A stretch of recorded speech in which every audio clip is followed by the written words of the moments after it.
Bueno, arratsaldeon guztioi, eskerrik asko gaur ere etortzeagatik honea, eta eskerrik asko batez ere Miguel de Aranburu historialarien elkartetik gurekin 10 urtez egon zaretelako hemen. Gure 10. urte horrena da hitzaldi hauek antolatzen, eta horregatik batez ere jendeari, zuei, publikoari, eskertu nahi dizuegu izan dezuten guregan konfiantza. Gaur ziklo berri bati hasiera emango diogu, ikusten dezutenez publizitatean luzea eta emankorra izango da, eta espero dezagun zuen gustokoa izango dela. Buenas tardes a todos, os da la bienvenida aquí a este nuevo ciclo de conferencias de pasajes desconocidos de la historia de Guipúzcoa que organizamos entre la Diputación Foral de Guipúzcoa y la Asociación de Historiadores Miguel de Aranburu. Os decía que son 10 años ya y estamos muy contentos de que creemos que hemos fidelizado un público guipuzcoano que está interesado en su historia. En el tríptico de publicidad que tenéis a la entrada, pues aparecen todas las conferencias que se van a desarrollar, que esperamos que sean de vuestro interés y de vuestro gusto y que podamos seguir adelante con estas actividades. Bueno, hoy presentamos a un historiador que no es local, sino que viene desde Madrid, para hablarnos de un tema apasionante que es la piratería en la antigüedad, en las costas del Atlántico. Normalmente, cuando se habla de la piratería en época romana, fundamentalmente, el imaginario tradicional suele tender a situarlo en el Mediterráneo, porque conocemos muchos relatos, sobre todo de época republicana, del rapto de Julio César, por los piratas, de los problemas que tuvieron Pompeyo y otros generales en el Mediterráneo, reprimiendo a todos los piratas que no dejaban que el dominio romano fuera todo lo apacible que debía ser.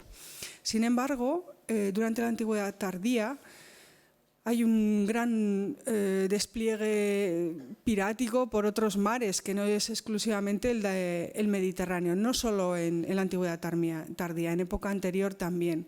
Y dado que nosotros nos dedicamos a la historia de esta zona, de esta periferia del Imperio Romano, nos pareció interesante invitar a David Álvarez para que nos hablara sobre la piratería en el Atlántico en la antigüedad tardía. David Álvarez Jiménez es doctor en Historia por la Universidad Complutense de Madrid y en su trayectoria investigadora se ha dedicado fundamentalmente precisamente a los piratas, con lo cual es un real experto en ellos. Piratas, también bandidos y ladrones, no sé, un poco atraído por el lado oscuro de la sociedad romana. Tiene un libro estupendo que les recomiendo, que es dedicado a los piratas en el reino pirático de los vándalos. Y recientemente ha publicado también un libro sobre la historia de Roma a través del circo, con lo cual es también otra visión. No sé si a la misma altura que la de los piratas, pero bueno, un poco ahí en el límite de lo políticamente correcto siempre, ¿no? Piratas, los circos. Y ha desarrollado también su actividad investigadora como arqueólogo en una interesante ciudad romana en Guadalajara que se llama Caraca, que es pequeña, pero que ha dado unos resultados muy prometedores y en los cuales están trabajando en este momento, con lo cual esperaremos que en futuras ocasiones nos pueda hablar también sobre esa ciudad romana. Y sin más, agradeciéndoles otra vez su asistencia, le cedo la palabra a David. Muchísimas gracias, Elena.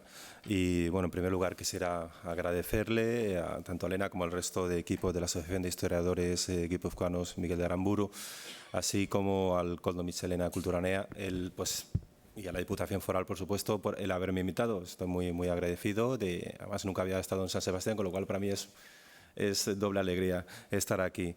Así pues, sí, como muy bien ha dicho Elena, voy a hablar sobre piratería, que es un tema al cual yo le tengo muchísimo cariño. Es la base principal de mi investigación, aunque también me ocupa de otras cositas, como ha dicho, como el libro este que he escrito sobre el circo. Y aquí, por ejemplo, pues esta es mi tesis doctoral, que es sobre piratería. La he traído aquí porque, en fin, porque había ciertas cosas que traté en su momento y para refrescarlas en mi memoria, pues me he puesto a leer mi tesis. En fin, y ahora, sin más dilación, voy a empezar a tratar sobre la piratería. Yo, con respecto a la piratería, pues ahí voy a realizar una pequeña introducción y luego voy a empezar a hablar sobre lo que es la trayectoria pirática de este sector tan interesante. Yo, lo cierto es que cuando empecé con la tesis, cuando empecé el doctorado, no tenía ni idea de que iba a hacerlo, absolutamente ni idea, y mi directora de tesis me dijo, mira, léete este libro y a ver si se te ocurre alguna idea. Digo, bueno. En fin, así que pues me lo puse a leerlo y vi que había en un capítulo que se le dedicaron un par de páginas dedicadas al bandidaje imperial. Y entonces, ¿sabes? Por ahí empecé a pensar, bueno, sí, bandidos sobre todo terrestres. Y digo, bueno, ¿y qué pasa con los piratas? Porque, muy bien, como ha dicho Elena, pues a mí lo que me sonaba sobre todo era la piratería tardo-republicana, los filicios, Julio César, por supuesto, las campañas de Pompeyo, en fin, todas las típicas cosas que son las más habituadas y las que todos más o menos conocemos. Y entonces pues me sumergí en esto. Y luego después, cuando empecé, me di cuenta de que había muchísima más evidencia de la que a priori parece y muchísima menos de la que yo quisiera, por supuesto. Así pues, compuse esta tesis después de unos años, de la cual pues la verdad es que estoy muy contento con ella. Y hoy luego voy a empezar hablando sobre qué es la piratería. Cuando pensamos en piratería, bueno, aquí he seleccionado un par de imágenes, simplemente por poner un barquito romano, un barquito mercante para que nos tengamos en cuenta. De hecho, cuando pensamos en piratería, una cosa que con respecto a las características de la piratería del Atlántico, lo que no vemos es algo muy propio del mundo mediterráneo. No vamos a ver una piratería dedicada al asalto de barcos, como la típica que pensamos cuando viene a la cabeza la piratería de los siglos de oro, la época dorada de la piratería, en los siglos XVI, XVII, XVIII, pues eso en el Atlántico no lo vamos a ver. No lo vamos a ver. Sí, en cambio, en el Mediterráneo sí. Pero aún así, obviamente, la disrupción del comercio es una de las principales consecuencias de la piratería. Cuando pensamos en la piratería, pues bueno, voy a empezar con un poco de terminología. Estos son los términos que utilizaban los autores griegos y latinos para referirse a piratas. Latro, pirata, praedo, lestes, peirates, catepontistes, corsarios, de ahí viene la palabra corsario, y son las palabras habituales. Una cosa curiosa que hay que decir al principio es que para los romanos no había ninguna distinción entre un pirata y un bandido, le parecían exactamente iguales, le parecían pues el otro, el enemigo, una persona a erradicar. Y de hecho la única definición que tenemos de piratería en el mundo antiguo es esta que procede de Isidoro Sevilla. Las etimologías es una obra enciclopédica que recomiendo a todo el mundo acercarse a ella, porque la verdad es que a mí por lo menos personalmente me encanta, que dice pirata es un paraedones maritimi, es decir, los piratas son saqueadores marítimos. Ya está, sin más, chimpún. Bien. Entonces, ¿qué es un pirata? Pues en la conceptualización que nosotros tenemos de piratas, si tenemos en cuenta que la diferencia entre bandido y pirata es prácticamente inexistente, nosotros la conocemos a través del contexto. Y el contexto, pues en la historia, pues lo es todo. Entonces, a partir de ahí, el contexto es el marítimo. Entonces, ¿un pirata qué es? Un pirata puede ser también aquel que asalta un barco en plena mar, que insisto, aquí no lo vamos a ver prácticamente nunca, como aquellas personas, aquellas gentes que lo que hacían utilizar el mar para realizar una serie de acciones de saqueo, de robo, de cualquier tipo de bienes, como vemos a continuación. En fin, piratas que los tenemos desde el origen de los tiempos. De hecho, no se puede desligar lo que es el propio comercio, la propia navegación marítima con la piratería. Desde la edad del bronce tenemos constancia de la existencia de la piratería. Decía, al mismo tiempo que había algunos que empezaron a desarrollar estas rutas comerciales que obviamente existen desde el origen de nuestra especie, pues otros del primer momento también vieron la oportunidad de realizar todo tipo de acciones que nosotros llamaríamos criminales, pero con la larga de la historia algunas veces han sido criminales y otras veces no. Porque también una cosa que tenemos que distinguir son la guerra de la piratería, y en la definición no hay ningún pirata a lo largo de la historia. No pensemos tanto en Somalia como pensemos los piratas del Caribe, como pensemos los piratas de Roma, que se han denominado a sí mismos como piratas. Nunca son piratas. Ellos son guerreros, son emprendedores, por así decirlo, son gente que jamás se consideran piratas, porque el pirata es una denominación muy negativa que siempre se le da a otra persona, ¿vale?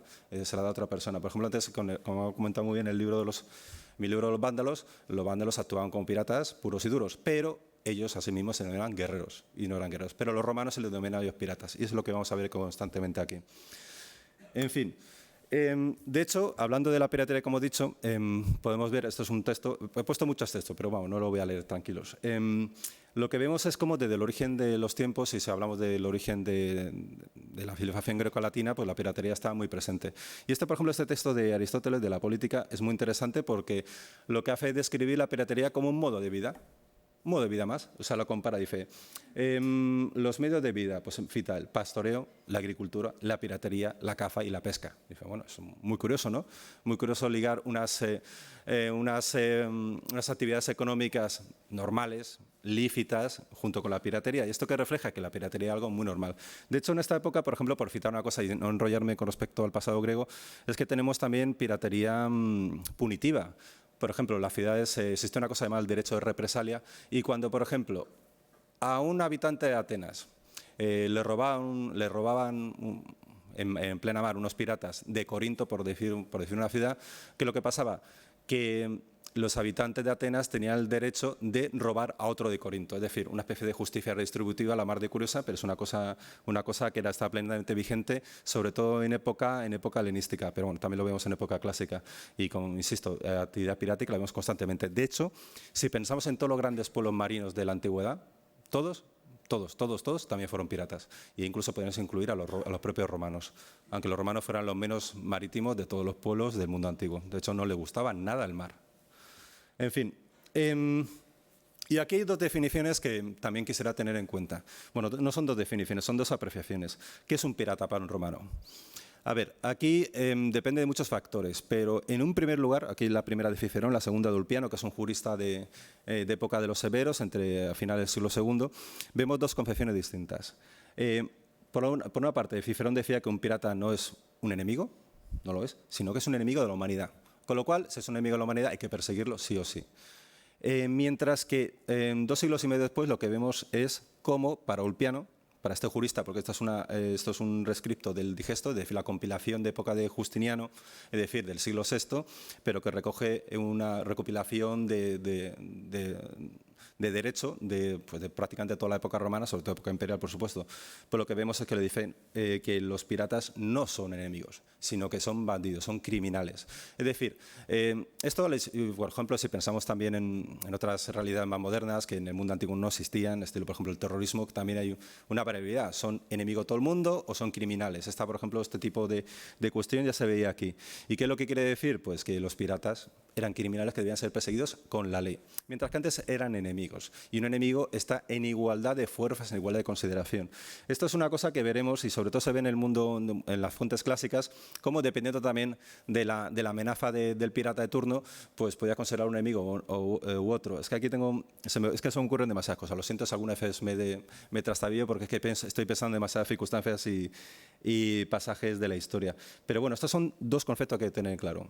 O enemigo, que por cierto, esto si veis esta es la misma concepción que existía en la Edad de Oro de la piratería del Caribe, o como criminal. En fin, lo que nosotros vamos a ver es que sobre todo se consideraba en época la nuestra, lo que voy a tratar en la antigüedad tardía, es decir, entre el siglo III y siglo VIII prácticamente, se les consideraba como bandidos. Y al ser como criminales, pues se consideraba el reverso tenebroso de la sociedad. Es decir, un pirata, un bandido, una persona que está organizada para cometer todo tipo de actos de criminalidad, que se organizaban sobre todo en lo que se denominan facciones, las bandas, así puedo decir la banda de piratas o la banda de bandidos, se denominan facciones, pues son enemigos y como tal cuales no deben existir en la sociedad, es decir, deben de ser eliminados. Porque lo que hacían era contravenir, por supuesto, todo el orden jurídico, contravenir la propia existencia. Con lo cual, lo que vemos por una parte, se le retira todo derecho. Para empezar, por ejemplo, se anulaban los matrimonios. Es decir, si tú te casas con un pirata, por ejemplo, estás casado con un pirata y te quieres divorciar, pues eso era ilegal. Los derechos cívicos más básicos no los tenían, obviamente. ¿Por qué? porque eran criminales. Y asimismo, ¿qué es lo que pasa con los criminales? En el mundo romano la justicia era ejemplar, a lo largo, al igual que en muchos momentos de la historia. De hecho, siempre la justicia tiene un grado de ejemplaridad que lo observamos en cualquier código penal, de ahora, de antes, de cualquier momento. Entonces, los piratas, como debían ser erradicados, ¿qué es lo que se dedicaba? La muerte. Se podía hacer por crucifixión, la típica cosa, cuando pensamos en Jesucristo, cuando pensamos en Espartaco, pues eran criminales que merecían este tipo de penalidad, al igual que todo aquel que contraviniera los principios más básicos de la convivencia romana.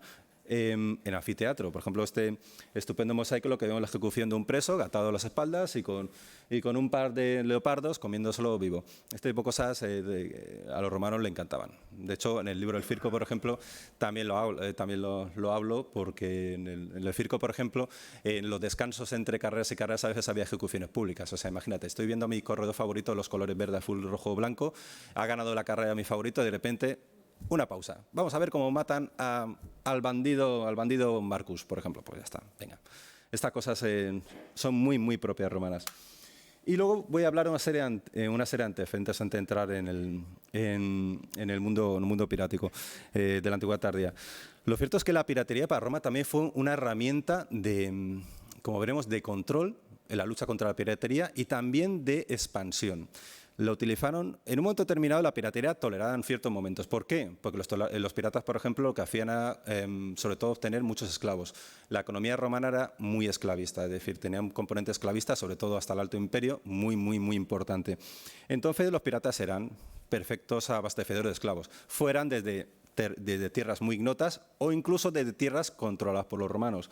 En época ya, como formaba Roma, pues estas cosas no se permitieron, por supuesto, pero aún así a veces había sus dudas. Pero de todas maneras, Roma, por ejemplo, conforme iba conquistando sobre todo el oriente del Mediterráneo y también en ciertas zonas de Occidente, pues ¿qué es lo que hacía? Pues decía, bueno, esta fue una zona infestada de piratas que dañan a nosotros, entonces vamos a eliminar a estos piratas y de paso conquistamos este territorio.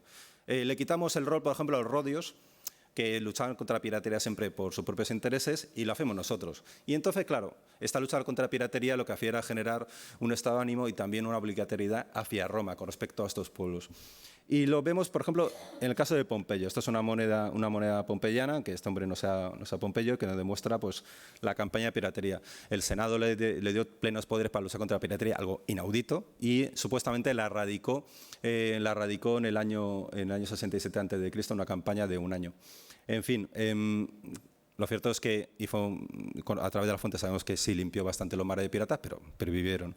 Porque lo que vamos a ver es que es algo recurrente. Por ejemplo, Augusto, el gran Augusto. Aquí tenemos el Augusto de la estatua de Prima Porta, que su res gestae, es decir, sus propias memorias políticas, decía mare pacave pradonibus. El mar está vacío de saqueadores, de piratas. Bien. En fin, esto es el mensaje de Augusto y esto tiene que ver con la Pax Romana, el concepto Pax Romana. Una de las cuestiones que también lo que hacen es cimentar el poderío romano es garantizar una seguridad.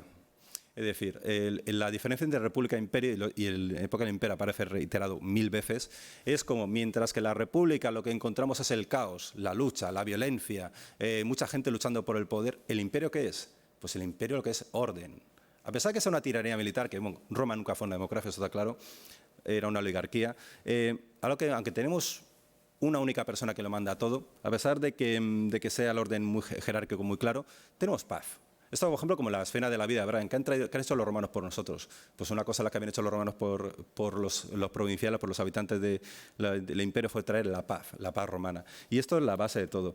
Porque así luego, por ejemplo, este testimonio de época de Augustea, pues cuenta que como este puede haber puesto uno de Virgilio, de Horacio, de 1000 autores distintos, pues lo que vemos es como aquí Estrabón, el geógrafo griego, lo que dice es pues que Augusto puso fin a las piraterías y favoreciendo a los comerciantes. En fin, esto es la retórica del momento y lo vamos a ver repetir constantemente. Porque, por ejemplo, aquí Trajano, el emperador de Itálica, hispano, aquí otra vez, Epicteto. Epicteto dice, ved en efecto una gran paz, César, ya no hay guerra, ni combate, ni grandes latrocinios, ni piraterías, etcétera, etcétera. Otra vez, pero no los había eliminado Augusto. Bien, pues esto como por ejemplo cualquier Estado moderno, lo que vemos es como el Estado lo que hace es a sí mismo y de cara al público decir, no, nosotros lo hacemos estupendamente. Que bueno, que hay un asalto, que hay, por ejemplo, una situación de inquietud o lo que sea. No, nosotros lo garantizamos. Este tipo de retórica se mantiene constantemente. Entonces, cuando alguien enfatiza tanto que hay paz, es que en el fondo no hay tanta paz. Y esto es lo que ocurría en el Imperio Romano. La piratería siguió existiendo. Porque la paz romana, en realidad, es un concepto que me gusta mucho, que de un historiador británico llamado Brown. Es una ideología de la erradicación, es decir, expresa el propio control del imperio y la legitimación para controlar a todo el mundo. Nosotros proponemos paz y vosotros nos pagáis los impuestos y respetáis el orden que tenemos, el orden político.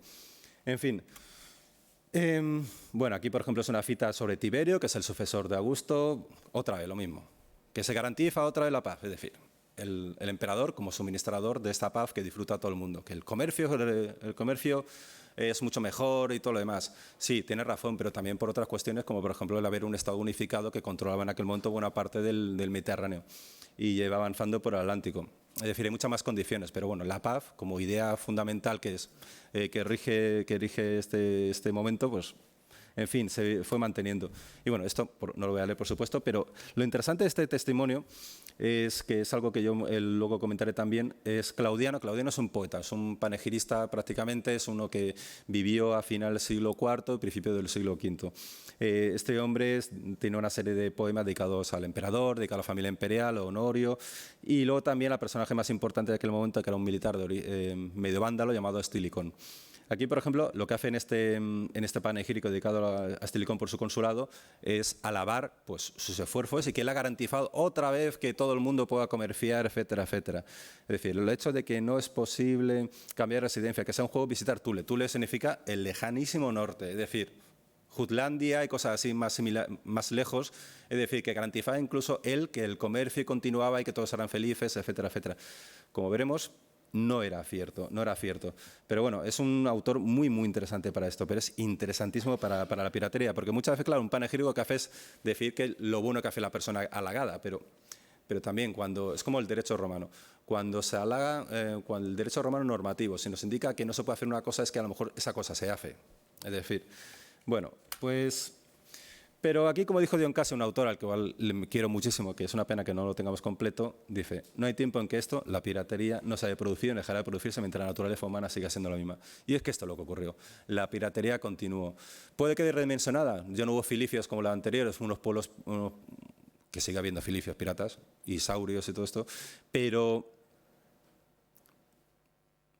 A pesar de que no fuera como antes, es decir, no corría peligro la existencia del imperio, que insisto, que también, o la de la República, pues sigue siendo una constante. Y eso lo encontramos, pero permanentemente.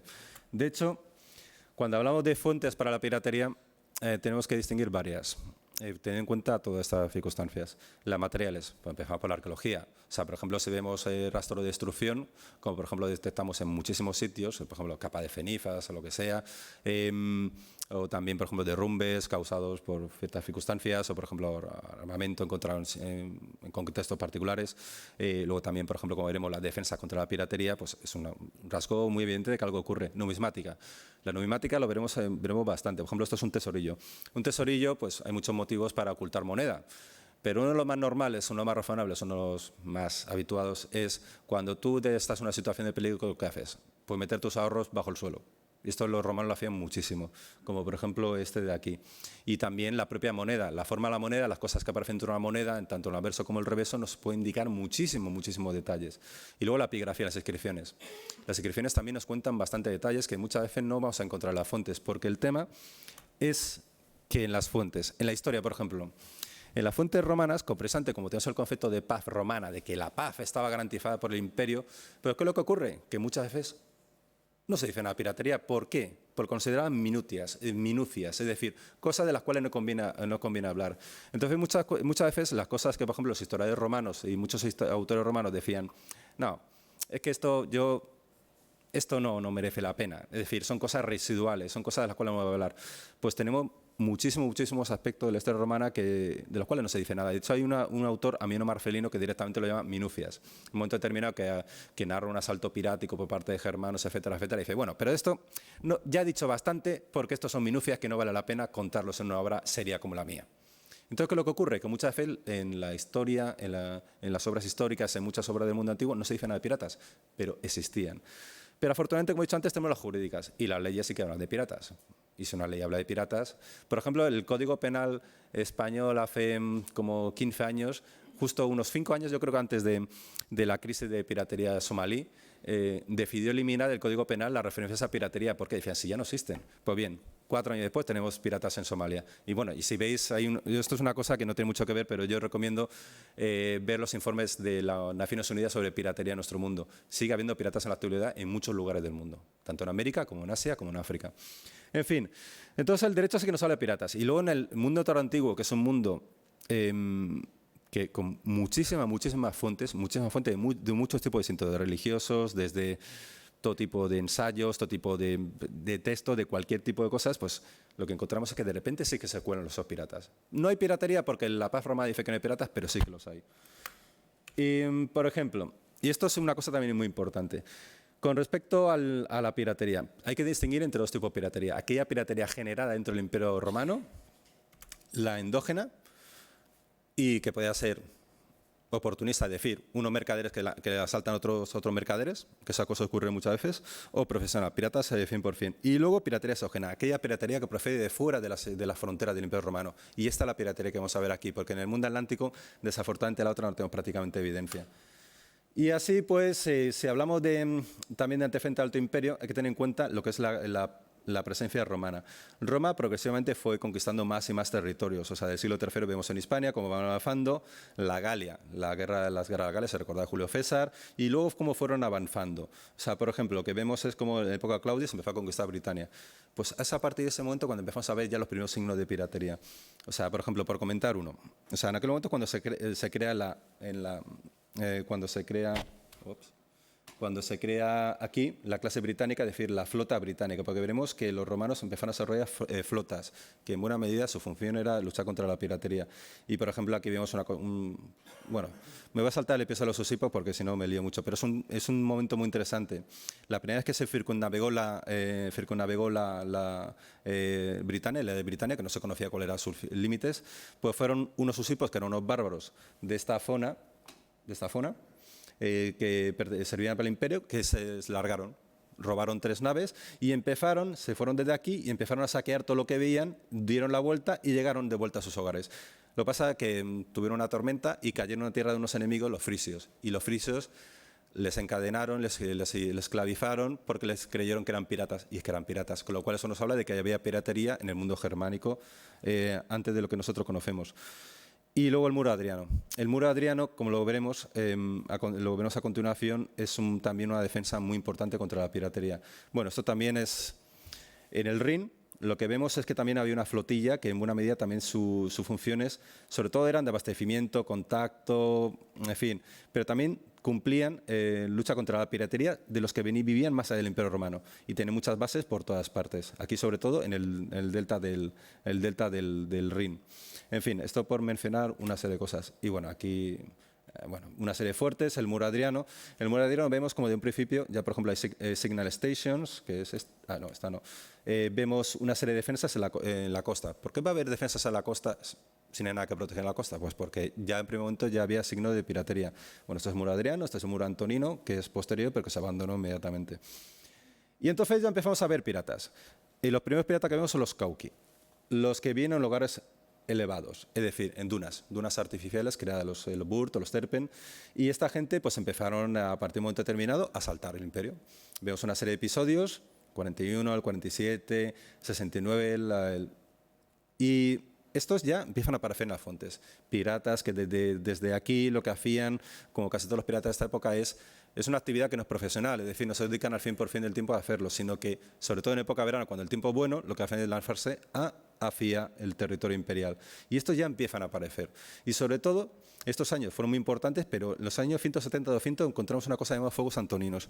Hay un registro de destrucciones a nivel costero, de ocultaciones de tesorillos, de todo tipo de evidencia brutal, sobre todo en Britania, que está aquí, que está muy cerquita, es que tenemos en cuenta que Britania, esto ya es Britania, y aquí está la zona de los piratas, pues también se corresponde con esta zona. Pues ya empezamos a ver, pero rastro de piratería enorme, que se denominan fuegos antoninos precisamente porque es en época de la dinastía antonina. Y aquí vemos, por ejemplo, el contexto en el que surgen estos piratas en este momento. Es un momento del reinado de Marco Aurelio, sobre todo, y ya los Cómodo y sus sucesores, en el cual el imperio está en crisis por muchas cuestiones. Ya se empieza a hablar ya de crisis del siglo II antecediendo a la crisis del siglo III, pero lo que vemos, por ejemplo, al mismo tiempo, de repente la frontera romana está siendo asediada por muchos pueblos, muy violentos. Por ejemplo, las guerras marcománicas que son aquí, son lo más importantes, pero vemos con todas partes. Y los caucos son parte de ellos. Este es un momento clave de la historia de los bárbaros más allá de la frontera. Es un momento muy importante porque es cuando empezaron a desarrollarse desde el punto de vista militar, pero también desde el punto de vista social. Esto es un momento clave y los caucos pues, destacaron. Bueno, aquí tenemos el imperio y vamos a ver las principales amenazas de las que voy a hablar a continuación. Los francos, que vivían aquí, en lo que sería Holanda. En torno al lago Flebus había muchas poblaciones francas, algunas más famosas piratas eran los salios, los amsivarios, etcétera, etcétera. Los sajones, que los tenemos aquí en lo que sería el sur de Dinamarca, norte de Alemania y también norte de Holanda. Hérulos y protovikingos. Esto también aparece en las fuentes, que lo que tenemos sobre todo en Dinamarca y en toda la zona báltica. Pictos. Los pictos que vivían en Escocia. Mientras que luego tenemos los escotos que vivían en Irlanda. La diferencia entre por qué Escocia se llama Escocia y no se llama Pictavia, porque los escotos a partir del siglo VII empezaron a infiltrarse en la tierra de los pictos y acabaron al final conquistándolos al 100% en el siglo VII, cuando crearon el reino de Alriata, y dieron su nombre. De hecho, la cultura de los pictos, que son los pueblos más misteriosos que sí que conocemos, pues no sabemos prácticamente nada. No tenemos casi testimonios suyos y todo fue borrado. Y si hubo y por así decirlo, una celtificación, todas eran celtas, pero una escotización completa del territorio. ¿Y por qué iban a buscar? Botín de todo tipo, los escotos, en buena medida, también a por ganado, y, bueno, este es el tesorillo de Coleraine, que el Coleraine se encuentra en Irlanda, que es un tesorillo, esto es Hack Silver, es decir, esto es lo que hacían, robaban cosas y luego para dividirlo, lo que hacían romper en trocitos las vajillas de plata, de oro, lo que fuera. Y luego esclavos, esto constantemente iban a por esclavos para utilizarlos en sus lugares. Y en el siglo III, ¿qué es lo que vemos?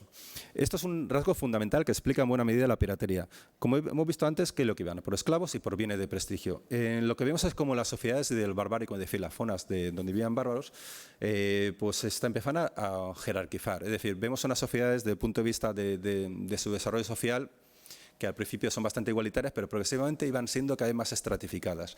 Y aquí el militarismo es una base fundamental. O sea, aquí, por ejemplo, podemos hablar de muchos tipos de fuentes, Tácito, bueno, y luego para la época más tarde de Beowulf y muchas otras más. Y lo que vemos es cómo esto viene de prestigio y lo que hacían era fomentar esta pirámide social. Y entonces, ¿dónde se conseguían? Pues en el Imperio Romano. También hay una economía del honor y de la gloria que podemos ver, por ejemplo, en muy diversas fuentes. Es decir, también asaltar el Imperio Romano servía para fomentar la fama de estos líderes que iban surgiendo o que se iban fomentando. Una cosa muy típica era, por ejemplo, que los jóvenes fueran a atacar al Imperio Romano. ¿Por qué? Para acrecentar su propia gloria personal. Luego también se ha arguido causas climáticas, pero últimamente está un poco menos en boga, que precisamente iba subiendo el nivel de las aguas, con lo cual pues, una forma perfecta de complementar sus economías era realizar saqueos. Cada vez se considera menos. Y los protagonistas, como hemos visto antes, los francos, los valientes. ¿Qué es lo que significa? Los valientes, los bravos, los sajones, los que manejan el seax, que es una espada corta. ¿Qué es lo que significa etimológicamente? Los escotos, los que vivían de Irlanda.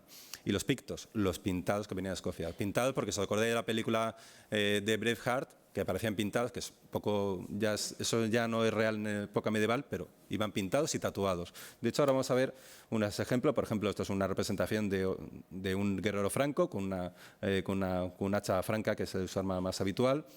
Y estas son el tipo de embarcaciones que utilizan los francos. Unas embarcaciones de vela, con remo, y que estas luego los romanos incluso las copiaron. Para luchar contra los piratas utilizaban naves piratas como esta. Esta es una de las naves, una reproducción de unos restos que se encontraron en el Rin. Los sajones, anglosajones. Este es el seax, la espada corta que manejaban, y esto es la que utilizaban. Los sajones, como veremos, eran capaces de llegar hasta Hispania en barcos sin vela. Iban a remo. Imaginad lo que es remar 2.000 kilómetros. Esto lo hacían. Esto es la nave Needham, que esto es una reproducción cuando se encontró en el siglo XIX. Aquí está, es como se vendrían los sajones. Esto es el barco Needham, conservado hoy en Dinamarca. Y ahora tenemos aquí los pictos. Los pictos venían en curraj, que eran naves hechas con un ensamblado de madera y pieles, sin más. Eran naves que se podían desmontar perfectamente. Y luego con vela se desmontaban, se ocultaban y luego cuando se querían ir, se iban. Y aquí vemos una representación de un picto tatuado. Una cosa típica de ellos era el tatuaje. Y luego estos pantalones que los asimilamos con los cofeses, pues bueno, aquí hay mucha polémica, pero parece que podrían tener su razón de ser y que podían venir vestidos así.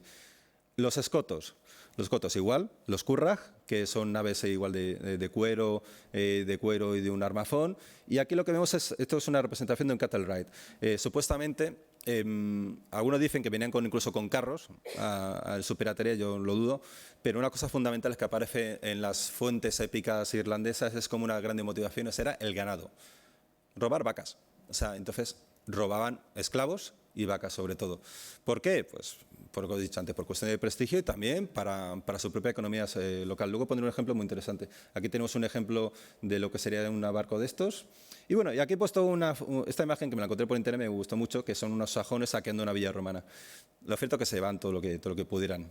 Y luego la clave de todo ataque pirático, a lo largo de toda la historia, la sorpresa, era llegar, atacar, irte, sin más complicaciones. Se pueden hacerse sin violencia, mejor, y si no, los sajones, por ejemplo, tienen ciertas costumbres que nos recuerdan a los vikingos. El águila sangrienta, pues ellos prácticamente hacían algo parecido. Un autor que nos dice que lo que le gustaba era diezmar, es decir, matar a una serie de gente que cuando se encontraban en un pueblo, a cualquier tipo de población, una villa, mataba a una serie de personas y los sobrevivientes le decían, vale, te damos todo, pero no mates a nosotros. Estas son cosas muy típicas de la historia.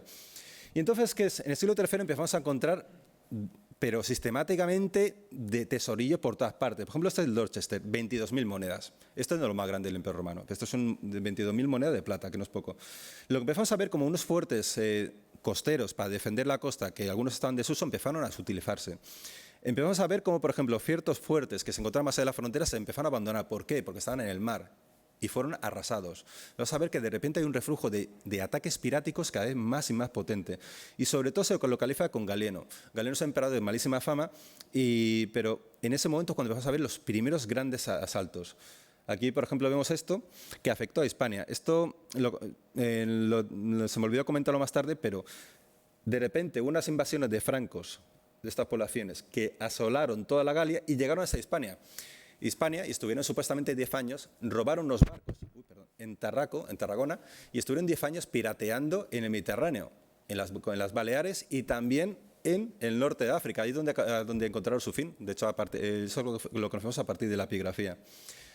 Y luego vemos una serie de cuestiones muy interesantes. Lo que vemos es como la población de la zona más amenazada por la piratería, que sobre todo es Britania y todo el litoral de la Galia, sobre todo esta zona, lo que sería la Galia Bélgica, Normandía, Bretaña, lo que vemos es como de repente, claro, la población es que está empezando a asustarse. Y vemos una serie de medidas propias que van entre el autonomismo y la independencia. Como Roma no garantizaba su seguridad, la paz romana, que antes he dicho una y otra vez, pues se empezaron a buscar soluciones. Y una de ellas es, por ejemplo, apoyar usurpadores. Es lo que ocurrió con Póstumo. Este es un personaje que me encanta. Es un general romano que está destinado al norte de la Galia. Y entonces, precisamente ante esta inseguridad, ante la inseguridad por parte de la población provincial, es decir, los habitantes romanos de esa zona, y también el propio ejército diciendo, es que estamos aquí perdiendo la vida y no tenemos ni apoyo, no tenemos fuerza ni nada, pues se levantó en armas. Y acabó conquistando tanto la Galia como Hispania como Britania. En fin, lo cierto es que esta persona no quiso ser emperador de todo el imperio, solamente quería afirmar la seguridad de este sector y se vio muy apoyado por sus vecinos. Esto es una moneda de Póstumo. Y bueno, esto no lo voy a leer, pero bueno, tenía una fama buenísima, Póstumo como los descendientes, de ser gente que de verdad lo que quería era defender a los suyos. La fama era buenísima. Lo cierto es que también en contraposición con el Galeno que he dicho antes, que se lo consideraba lo peor de lo peor. Y por ejemplo en el libro del Circo comenta algunas de sus cuestiones, se decían cosas horrorosas, estilo prácticamente un nuevo Nerón, que lo que más le gustaba era ser de prostitutas y disfrutar de la vida, pero que el imperio era un desastre. Hay mucha mala fama ahí que es injustificada. Pero bueno. Y lo que vemos es que este hombre reforzó toda la red costera, y esto es un artículo que yo publiqué hace unos años, del cual me siento más orgulloso. A través de esta moneda lo que hice yo, teorizar con respecto a las acciones de piratería. Es una moneda espectacular, porque insisto, la moneda es útil para ver por inseguridad, pero también por lo que nos dicen. Neptuno reduci. Neptuno restaurado. Neptuno, el dios del mar. Es el dios también, un dios tónico, pero es el dios del mar. Y esto representa, de acuerdo a la lectura que dice, cómo en un momento determinado, póstumo, después de arreglar las cosas en la frontera oriental, lo que hizo fue lanzar una campaña de ataque contra los piratas en su propia tierra, y esto durante 10 años no volvió a aparecer en ningún sitio, estos piratas. Es decir, esta es una campaña que luego diversos emperadores siguieron haciendo, Constantino, Juliano, otros tantos. De repente, cuando se hartaban, se iban, cruzaban el Rin, iban con unos cuantos miles de soldados y mataban o esclavizaban a muchísimos de estos piratas. En fin, y lo que vemos es como en un momento determinado el Imperio Gálico al final se acaba hundiendo y vemos como de repente la piratería que hemos estado antes se multiplicó. Pero el repunte pirático es también tremendo. Otra vez, tesorillos, destrucciones por todas partes, y siempre en la costa o en la costa inmediata. Lo que hacían los piratas era atacar lo que está más cerca o también remontar los ríos, como hacían los vikingos, exactamente igual. De hecho, cuando empezaron los vikingos, el modus operandi de estos piratas era prácticamente el mismo. El mismo, tanto los fines como también como los medios. Las embarcaciones vikingas estaban más desarrolladas, eso sí. Bueno, vemos este repunte y luego lo que vemos son unas consecuencias. Toda esta fauna que se encuentra aquí se llama la Germania Inferior, que está justo debajo del Rin. De repente, por esto enorme repunte, fue abandonada, porque fue arrasada. Los piratas arrasaron con todo. De repente dejó vivir gente allí. Lo sabemos, a través de múltiples fuentes, tanto arqueológicas, sobre todo arqueológicas, por supuesto. Esta fauna dejó de vivir gente. Está arrasada al 100%, arrasadísima. Con lo cual, es una consecuencia muy importante de esta piratería. La piratería no era de repente encontrarte uno en la esquina y que te robe, no. Lo que vemos es oleada tras oleada, tras oleada, tras oleada. Lo que vemos, destrucciones de todos los fuertes que se encontraban más allá de la frontera y todos los que se encontraban en la actual Holanda. Destrucción por completo, o sea, pero sangre y fuego. Otra consecuencia. Y luego, bueno, aquí está el hábitat de la Germania Inferior. Y luego la armórica. La armórica, si pensáis en Asterix, es la armórica, donde vive Asterix, el galo. Lo que vemos es como la armórica también. Encontramos un rastro de destrucción y también otros rastros indirectos que nos hablan de lo mismo, un arrasamiento de la población. ¿Qué quiere decir eso? Que los piratas que vienen en el norte arrasaron por completo la armórica, de ciudades destruidas, villas abandonadas, todo destruido. ¿Qué es lo que encontramos? Una crisis enorme. Entonces, que la gente que vivía en la armórica, ¿qué es lo que hizo? Se rebeló. Y aquí encontramos la Bagauda. La Bagauda son un grupo de campesinos incontrolados, que incluso a través de ciertos liderazgos y todo lo demás, llegaron a enfrentarse contra las autoridades romanas. ¿Por qué? Por su propia seguridad. ¿No le proveían seguridad? Pues ellos renegaban del Imperio Romano y se alzaban en armas. Y esta Bagauda la vamos a ver constantemente a lo largo de la historia. Incluso aquí, por ejemplo, en la península ibérica también. Hay Bagauda en el siglo V. Bagauda al principio eran esta gente, vivía en la armórica. Que es, a ver, aquí está la armórica. Pero luego al final se acabó utilizando para referirse a todo tipo de rebelión campesina. Insisto, hemos visto antes que a póstumo esta gente la apoyaban sobre todo las ciudades, los provinciales, pero aquí lo que vemos es la masa, algo así, hablando de términos marxistas, la gran masa desposeída. Y esto es, insisto, esto era muy peligroso para Roma. Y luego lo que vemos, bueno, esto es, aquí lo que vemos es que en un momento determinado ya nos vamos a hablar sobre la tetrarquía. Este tipo es Maximiano Herculeo.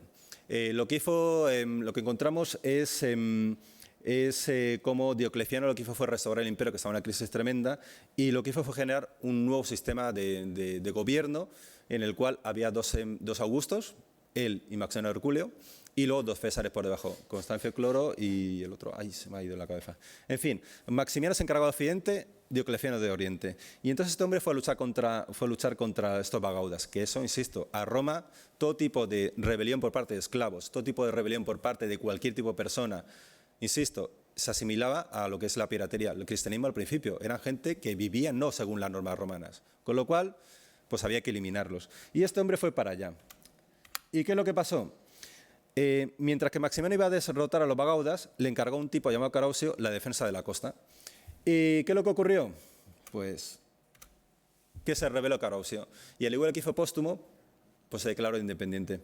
En fin, le empezaron a denominar pirata. ¿Por qué? Porque se le acusó de quedarse con el botín de los piratas, francos y sajones.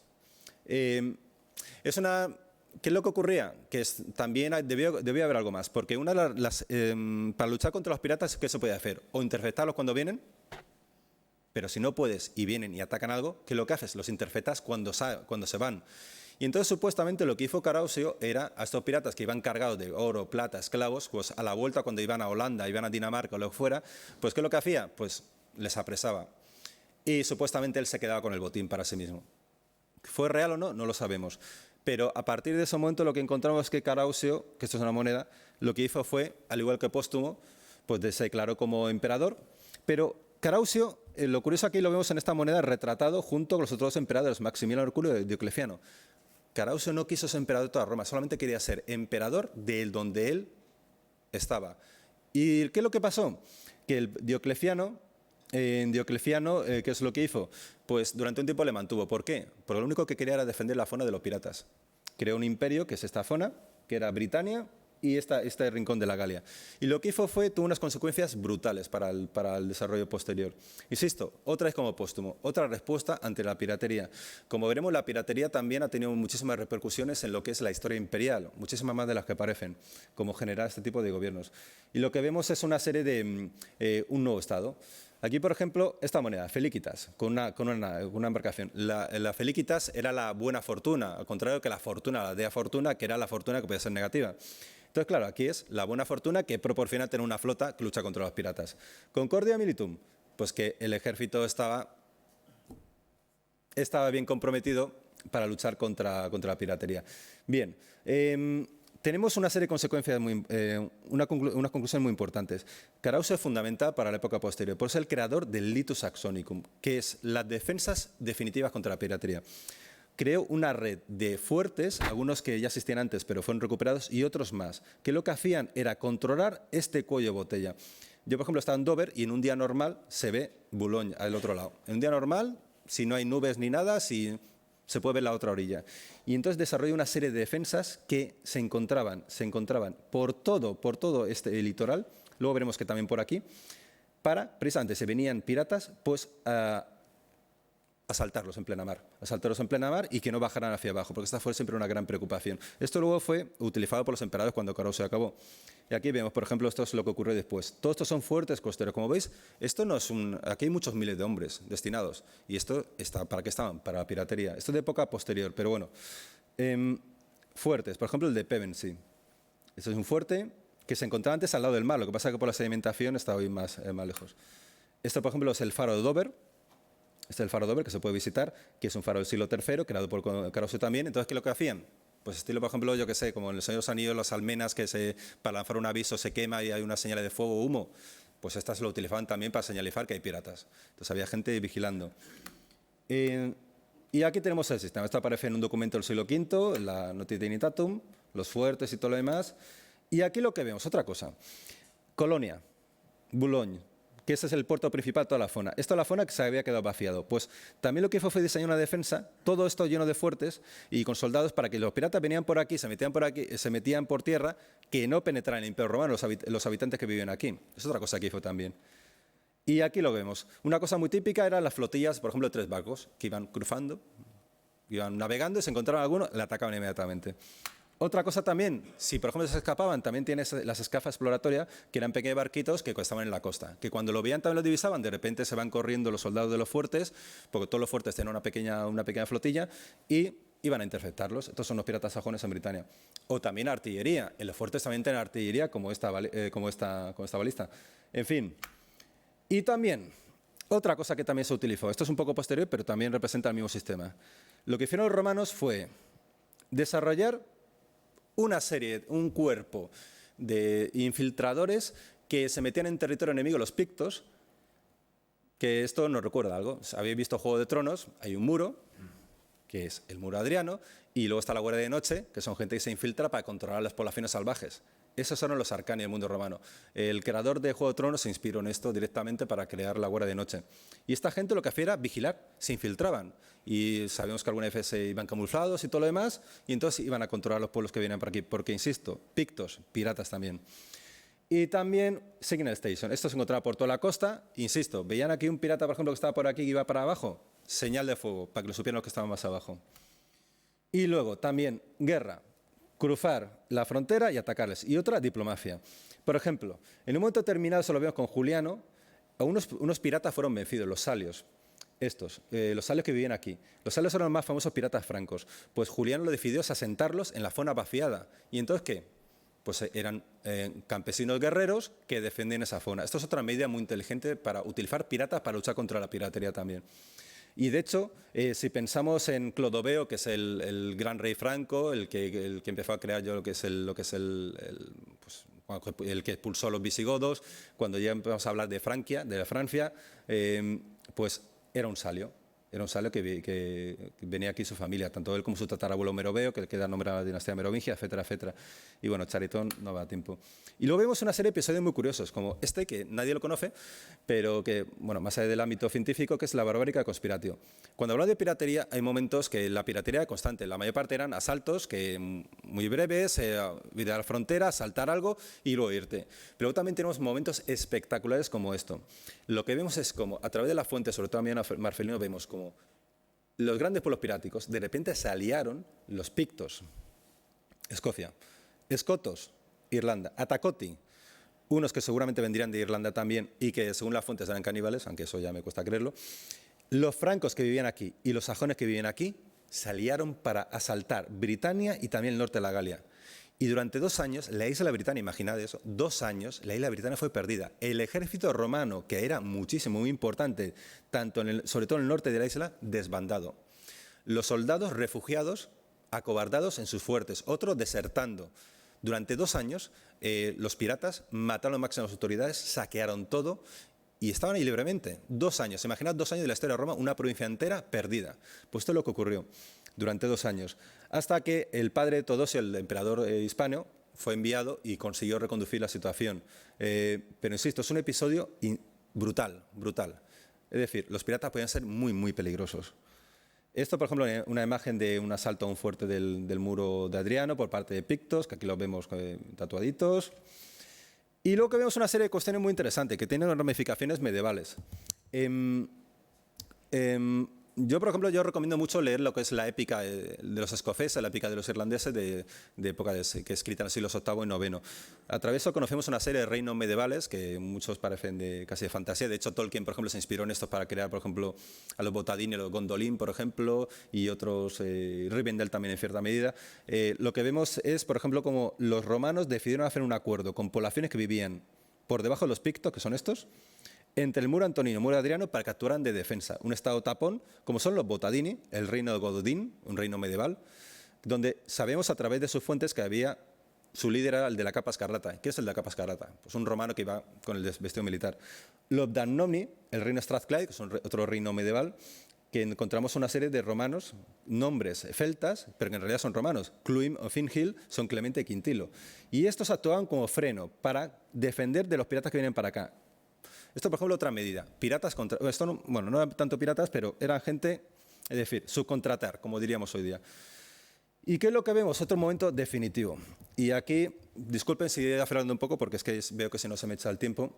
Esto es un momento clave de la historia de Roma. En el año 406 lo que encontramos es como los suevos vándalos alanos, que esta es la típica cosa que aprendemos todos, penetraron el Imperio Romano y luego después llegaron a la península ibérica. Bien, este es un momento clave de la historia porque representa la primera grandísima quiebra. Bueno, antes tenemos la penetración de los visigodos en el año 378, pero una grandísima quiebra y pérdida de territorios fundamentales para el Imperio Romano. En el año 400 no había ningún romano cuerdo que pensara que el imperio pudiera caer. Ninguno. 10 años después ya... En fin, ya las cosas podían empezar a sospecharse. Pero ¿qué es lo que ocurrió? Cuando llegaron primero, de aquí los alanos, al lado del Mar Negro, en realidad venían del Cáucaso, luego por aquí, en lo que es la zona de Hungría, los vándalos asdingos, luego por aquí ya recogieron los silingos en la zona de la Bohemia checa y también a los suevos, en los antiguos marcomanos, también por estas zonas por aquí de Europa Central. Luego penetraron el 31 de diciembre del año 406. Pues bien, ¿qué es lo que encontramos? Otra usurpación de otro general de esta zona, de Britania, Constantino III. Que por una parte, temía verse aislada Britania por los bárbaros que están aquí en la Galia, Por otra parte, Britania se había visto, Britania, el norte de la Galia, se había visto despojada de muchas fuerzas porque Estilicón, el que comenzó al principio, retiró muchos soldados para luchar contra los visigodos que estaban dando vueltas por aquí, esa época de Alarico y todo lo demás, y entonces, de repente, usurpó el poder otra vez.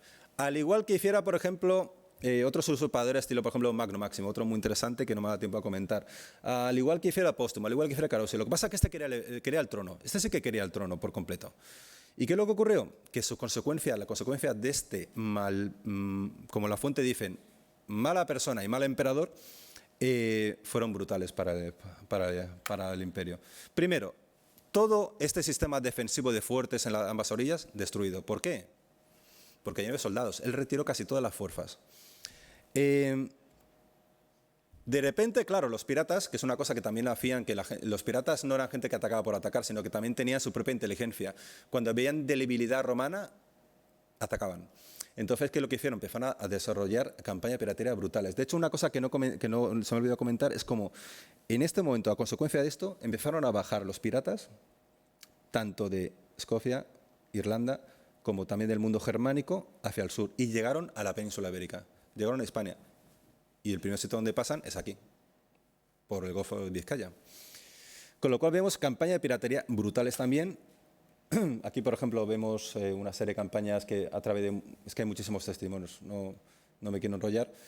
Y otra medida. Como he visto antes, los habitantes del Imperio Romano muchas veces lo que hacían era apoyar a usurpadores para garantizar la defensa. Pues bien, ahora lo que vemos es independencia, literalmente. Britania decidió independizarse del Imperio Romano. Directamente decide expulsar a los últimos comandantes de Roma, los últimos gobernantes de Roma, y declararse independiente, porque decían, ¿para qué vamos a pertenecer al Imperio Romano si no soy capaz de defendernos contra los piratas? Como veis, es una consecuencia brutal. Y la armórica, la fauna de Asterix, etcétera, hizo lo mismo. ¿Qué es lo que pasa? Que la armórica, luego Roma la recuperó, pero Britania nunca más. Es una cosa muy curiosa porque unos años después los britanos no podían contra los piratas y pidieron volver al Imperio Romano, y Honorio dijo, nanay. De hecho, unos años después, otra vez pidieron ayuda. Y Aecio dijo, nanay. En fin, ¿qué es lo que vemos? Los britones, los habitantes de Britania, pues al principio pues, no podían con los piratas, pero luego al final sí que empezaron a arreglárselas. Y cuando la cosa iba mejor para defenderse de los piratas, a través de las fuentes, sobre todo lo conocemos a través de fuentes inglesas como Gildas, que es una fuente del siglo VI, la historia britona de Nenni y otras más, conocemos a un personaje muy curioso llamado Vortigern, que se denomina el tirano orgulloso. Este supuestamente era un caudillo britano, en esta época en la cual ya Britania era independiente. Pues bien, esta persona solo ocurrió otra cosa, eso es un cuadro decimonónico de Vortigern, que contratar como mercenarios para luchar contra los piratas a otros piratas, al igual que hacía Roma. Lo que pasa es que Roma era capaz de controlar si algún federado o algún auxiliar se desmandaba. Bien, esto no lo hicieron. Según nos cuentan las fuentes, los primeros piratas eran Genghis y Horsa. Estos fueron asentados y estos cada vez iban pidiendo más y más dinero, cada vez más y más beneficios por luchar contra la piratería. Y en un momento determinado, Vortigern y los suyos dijeron, no, nosotros no pagamos más. ¿Qué es lo que pasaba? Que se iban contratando cada vez más mercenarios y en un momento determinado estos se rebelaron. Y este es el inicio de la llegada de anglos, jutos y sajones a Britania. Como vemos, otra grandísima consecuencia de la piratería en la historia de Europa, que es la anglosajonización de Britania. De hecho, cuando pensamos, cuando se empiezan a crear los reinos sajones, por ejemplo, Wessex, Essex, Sussex, Anglia, cuando vemos otros reyes. Aquí lo vemos. La zona, los primeros sajones que vinieron aquí a defender contra otros piratas era aquí, en Kent, y luego empezaron a extenderse por todas partes. Cuando se rebelaron, ¿qué es lo que hicieron? Pues tomar el gobierno y el poder de toda esta zona, y luego progresivamente se fueron expandiendo. De hecho, el último fragmento del Imperio Romano no conquistado por bárbaros, o decir, no administrado por bárbaros venidos más allá de las fronteras romanas, fue Gales en el siglo XIV. Los britones, que se van retirando poco a poco o iban siendo dominados, resistieron en último lugar en Gales. Y lo curioso es como aquí hubo un rey anglo llamado Offa que creó una especie de muro adriano aquí para contener a los galeses, que en aquel momento eran los malos. En fin, insisto, ¿qué es lo que vemos? Otra consecuencia, también muy importante, el pánico que ocurrió en la isla cuando de repente se sublevaron estos mercenarios. Pues muchos britanos decidieron irse. ¿Y dónde se fueron? A la Armórica que es a partir de este momento cuando se conoce como Bretaña. Bretaña es la tierra de los britanos o de los britones. Es decir, miles y miles y miles de inmigrantes de Britania decidieron irse. Y es otro cambio de la historia. Todos ahora conocemos la Bretaña, la Armórica ya no se acuerda nadie de ella, porque Bretaña es una región hoy histórica. Y también vinieron aquí a la península ibérica, a Galicia, a Galicia. De hecho, hay muchos pueblos que tienen, Bretoña y otros más, que fueron habitados por inmigrantes de la península de Britania. Es decir, otra consecuencia de la piratería que ha durado hasta nuestros tiempos. Bueno, no tanto lo de Galicia, pero sí lo de la Bretaña. ¿Qué es lo que vemos también? San Patricio. San Patricio es una figura real. Y San Patricio es un personaje interesantísimo. No solamente se le conmemora es el día de tomar mucha cerveza, mucha Guinness, etcétera, sino que es una persona real que vivió en el siglo V. Era un britano que después de independizarse de Britania, pues vivía allí con su familia. Era hijo de un noble y fue raptado por unos piratas escotos. Estos piratas escotos, cuando él tenía 16 años, se lo llevaron. Y durante 6 años fue esclavo. Como he dicho antes, es una de las razones. Y este hombre lo escribió en un texto llamado La Confesión. ¿Por qué? Porque después de 6 años, este hombre consiguió escaparse, después de haber sido esclavo durante 6 años, y volvió a ver a su familia. Pero tuvo una visión, por así decirlo, y decidió volver a Irlanda. ¿Para qué? Para evangelizar Irlanda. Y eso es muy curioso porque a través de San Patricio, su propia puño y letra, que se puede descargar de internet perfectamente lo que escribió, a través tanto de la Confesión como la Epístola Carótico, podemos saber qué es lo que ocurrió. Y tenemos datos de piratería brutales. Y, por ejemplo, el pueblo de San Patricio consiguió convertir a un pueblo enorme de escotos. ¿Y qué es lo que ocurrió? Que de repente vino un pirata de Britania y raptó a toda su parroquia. Se la raptó. Mientras que a los hombres los vendieron, los piratas se quedaron con las mujeres. En fin, es una fuente muy importante y real y relacionada con la piratería. Y luego también lo que vamos a hablar, el rey Arturo. Porque obviamente cuando pensamos en el mito artúrico, en fin, el mito artúrico es medieval, muy posterior, pero la razón del mito artúrico última es la lucha contra los piratas sajones, los sajones que se asentaron en Britania, etcétera, etcétera. Y luego, por ejemplo, para demostrar, insisto, la moneda es, bueno, la arqueología fundamental para la piratería. Esto es un tesoro cuando ya los britanos eran independientes. El tesoro Hogsney, que se encuentra en el Museo Británico, si vais a verlo, es alucinante. Es un museo posterior a la independencia. 569 monedas de oro, 14.000 de plata, bronce, joyería. Esto es espectacular, una pieza de joyería espectacular, es un peto. Es un peto. Cucharas, bueno, más joyería, brazaletes de oro, anillos de oro, cucharas, 98 cucharas de plata. Una tigresa, que era un mango, de plata. Ollas de plata, copas de plata. Bueno, esto es dispensador de pimienta. Esto se llama La Emperatriz, esto es muy, muy famoso. Es una obra maestra del arte romano. Palillos de plata, con forma de garfa. Y todo esto. Esto es una muestra más, por ejemplo, de la evidencia que tenemos de la agresión de los piratas, insisto. Discúlpeme, he sido muy rápido, pero, en fin. Es un tesoro brutal, brutal. Y como eso tenemos, no tanto de esta calidad no tenemos, pero tenemos muchísimo más. Tesoros que se encuentran tanto en territorio imperial como más allá de las fronteras romanas. Y que, insisto, esto era muy básico precisamente para el desarrollo de estos pueblos, para su jerarquización, su militarización, esto viene de prestigio. Y aquí, en ese sentido, yo recomiendo mucho leer Tácito y leer el Beowulf. Entre una y otra hay 700 años de diferencia, pero cuenta lo mismo. El Comitatus, que comenta precisamente esta aureola heroica que rodeaba a lo que era la piratería y lo que era, sobre todo, la guerra. La guerra como elemento de consolidación de liderazgos y lo viene de prestigio para repartir. En fin, y ahora voy a hablar un poquito de España.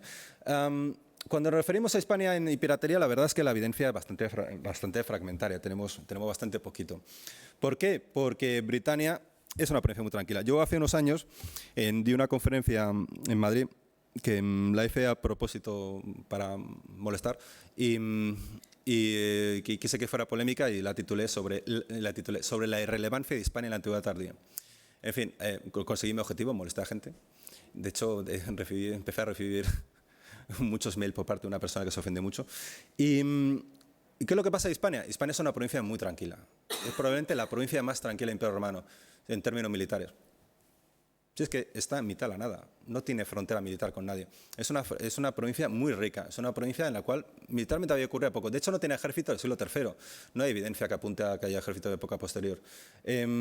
Su frontera de verdad militar se encontraba en el norte, que era el Litus Saxonicum, y la sur era el Fossatum africano, la defensa que se encontraba en la Mauritania Tingitana, es decir, el Marruecos actual. Aquí no ocurría nada. ¿Había bandidaje? Sí, claro. Había bandidos, sí, por supuesto. ¿Había gente mal vivir? Sí, claro. ¿Seguía habiendo piratería o bandidaje o cositas estas? Sí, claro que sí. Pero eran normales, dentro de la normalidad. Pero en Hispania no encontramos muchas. Lo que encontramos son evidencias de cómo precisamente este Litus Saxonicum actuaba como freno de los piratas. Y de hecho conocemos muchos momentos en los cuales los piratas llegaron hasta la península ibérica. Insisto, venirte desde Holanda o Dinamarca con barquitos, algunos simplemente a remo, era una cosa impresionante. Pero, por ejemplo, si pensamos con los vikingos, los asaltos vikingos en la península ibérica tenemos muchísimos. Lo pasa con barcos mucho mejores. En fin, tenemos evidencias, por ejemplo, esto de época de Constancio Cloro, donde hay tranquilidad en Hispania, que sus costas sean casi visibles de Hispania, bueno, de Britania. Se consideraba en el mundo romano que Britania y Hispania estaban enfrente. Bueno, en realidad la geografía ha demostrado que no. Bajo Constantino, conocemos francos atacando la península ibérica. Esto es un texto muy interesante, los vándalos. Conocemos un asalto por parte de los vándalos cuando ya estaban en el norte de África, cuando ya habían creado su reino, aunque tenían un pacto prácticamente de amistad con el Imperio Romano, y de repente conocemos un asalto de piratas vándalo en Galicia, en Turonio, posiblemente Toroña, pero ¿por qué? No se sabe. Yo creo que había una vendetta personal, porque los suevos y los vándalos se van muy mal. Se van muy mal. Esto, por ejemplo, es un ataque pirático concreto que sabemos. ¿Cómo ocurrió? ¿Por qué ocurrió? En fin. También, los érulos. Estos sí que son asaltos piráticos que vienen del norte de Europa, que los conocemos. En el siglo V lo que vemos es como la península ibérica, a partir del año 409-410, ya prácticamente está perdida como territorio imperial. Que lo que encontramos primero son vándalos alanos viviendo en la península ibérica, solamente una parte que no fue conquistada, que fue la Tarraconense, porque no quisieron estos bárbaros. Lo que vemos es como después de la eliminación por las campañas militares romanas y la marcha de los vándalos, quedan solamente los suevos. Es decir, es una zona bastante, es un siglo apasionante el de Hispania, aunque nos falta muchísima información. Pues bien, en estos momentos cuando conocemos dos asaltos piráticos en el año 455 y 459, narrados por el obispo de Chaves, en Portugal, y los identifica como los érulos de Dinamarca. El primer asalto fue repelido. Claro, si es repelido un asalto es que también a lo mejor se lo estaban preparando, se lo estaban esperando. Es decir, lo que vemos es como el litoral estaba amenazado constantemente. Y luego vuelven otra vez. Y sabemos además, lo dice aquí, devastaron con toda crueldad los parajes marítimos de toda la Cantabria y la Bardulia. Esto es la Bardulia. Es decir, a lo mejor atacaron la antigua San Sebastián, que no hubiera fila romana, esta zona, toda esta zona. Esta zona fue saqueada por estos piratas. Esto es una moneda, por cierto, una moneda bizantina, que bueno, los érulos también eran mercenarios que se vendían a cualquiera. Y luego, por ejemplo, los érulos, llegando a la Bética, insisto, como los vikingos, por ejemplo, con la fuente musulmana que tenemos, que sabemos las crónicas, que los vikingos remontaban el Guadalquivir y atacaban Sevilla, por ejemplo. En fin, estas son evidencias muy claras. Y luego, pues tenemos una serie de evidencias también sobre la defensa de la piratería en época posterior. ¿Qué es lo que ocurrió cuando Britania se fue? Pues que la defensa de costera cada vez era peor, era muy difícil contrarrestar. Entonces, Roma, ¿qué es lo que hizo? Pues subcontrató gente. Igual que antes tenemos francos aquí, de repente asentó sajones aquí. Aquí estaban los bretones. Los bretones es una cosa muy curiosa. Participaron en la batalla final, en la batalla contra Atila de los campos cataláunicos. Pues los bretones defendían aquí. Lo que encontramos también es aquí son los visigodos, el reino visigodo de Tolosa. Los visigodos también se ocuparon durante un tiempo de la defensa de este sector, para precisamente que no avanzaran. Incluso montaron una armada. Y esto es lo que nos comenta Sidonio Polinar, este autor. Y luego, por ejemplo, por citar otro, aunque, en fin, ya siempre tengo que citar, tenemos un ataque pirático en el año 585 por parte de visigodos. Pero bueno, son cositas. Y pues nada, espero no haberlas aburrido y muchas gracias.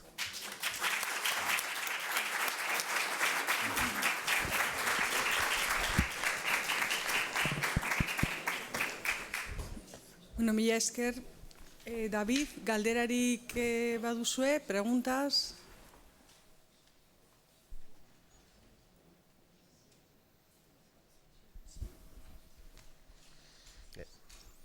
Bueno, Arratsaldeon. Un poco sobre la parte que has citado de Britania, cuando se independiza, luego un poco cómo se transportan o se cambian a Armórica e incluso citas a Galicia.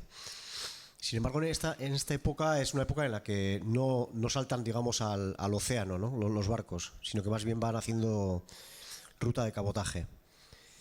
Entonces, ¿no parece un poco la llegada a Galicia no es algo poco plausible, o cómo podría pasar, cómo podría ocurrir eso? Sí, no tiene razón. La navegación aquí era cabotaje. En alta mar, en el Atlántico era complicado. En el Mediterráneo alguna evidencia, pero también es muy escasa. Tiene razón. Lo cierto es que lo conocemos la evidencia de britanos aquí, pero muchísimos. Tenemos, por ejemplo, actas conciliares de la Iglesia que nos hablan de obispos de llegada de Britania, etcétera, etcétera. Y luego tenemos topónimos. Pero sí, lo que hacían era bajar desde Armórica, lo que hacían era seguir el litoral. Es una cosa curiosísima, además, que por qué se venían a Galicia. Yo creo particularmente que se fueron donde el sitio más lejano que encontraron y que pudieran ir. Pero es una cosa muy curiosa porque se fue en un momento en el cual era un territorio dominado por los suevos, además. Es una cosa que, en fin, que podían, de acuerdo a lo que conocemos los suevos, podía caer de la sartén al fuego. Pero sí, era cabotaje, es la única opción. De ir desde la Armórica hasta Galicia era imposible. Yo no tenía tecnología. Pero, insisto, tenemos evidencia, sobre todo conciliares de la Iglesia, etcétera, etcétera. Eso quiere decir que irían por la costa, pasarían por aquí también, claro. Sí, no, por aquí seguro que pasaron. Y vamos, y esto es lo que conocemos, pero viendo esta migración masiva, a mí no me extrañaría nada que también se hubieran sentado en otros lugares, incluido aquí. O sea, es que no me extrañaría nada que hubieran, a lo largo de todo el litoral, donde hubieran podido. Insisto, la diferencia es que, por ejemplo, en esta zona, aquí había sajones, asentados por los romanos precisamente para luchar contra los piratas que venían por aquí. Y ellos aquí no verían venir. A lo que es la zona más cercana a la frontera, ni en broma. Aquí vamos a ver más sajones, que esto no lo he dicho antes, pero aquí vamos a ver más sajones asentados por los romanos para defender la costa. Ahí no se van a asentar nunca. Visigodos, pues hombre, los visigodos no tendrían por qué tener ningún problema. Además, en aquel momento eran prácticamente el ejército de Hispania y de la Galia. Pero se fueron hasta aquí. Pero pudiera haber en Cantabria, pudiera haber algunos asentados aquí, lo que sea Euskadi, etcétera. Yo me lo podría llegar a creer.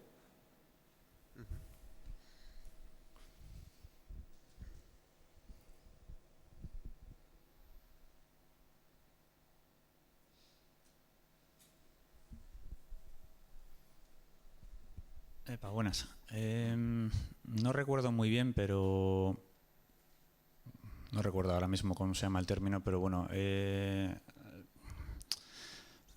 me suena algo de también piratería, digamos, desde tierra hacia embarcaciones. Sí. Por ejemplo, el atraer a los barcos con hogueras en la costa y tal. Algo de la jardinera, no recuerdo muy bien cómo es el término. No sé si podrías comentar algo si es que conoces. Sí. Eso es una cosa que sobre todo lo tenemos constancia en el Mediterráneo. Y además lo conocemos a través de diversas fuentes, pero sobre todo el propio derecho romano. Literalmente son los naufragadores los que naufragan. Y eso es que lo conocemos. Gente que, por ejemplo, con malas artes, simulando que eran faros, pero guiando equivocadamente a otra gente, o, por ejemplo, llevándolos por zonas de bajo calado, donde hay, bueno, arrecifes aquí no, pero zonas de piedra, etcétera, que lo que hacían era atrapar gente y luego allí pues actuaban como piratas. Sí, tiene razón. Eso lo conocemos sobre todo en el Mediterráneo central y en el oriental. La piratería es que es un tema muy amplio y hay muchísima casuística.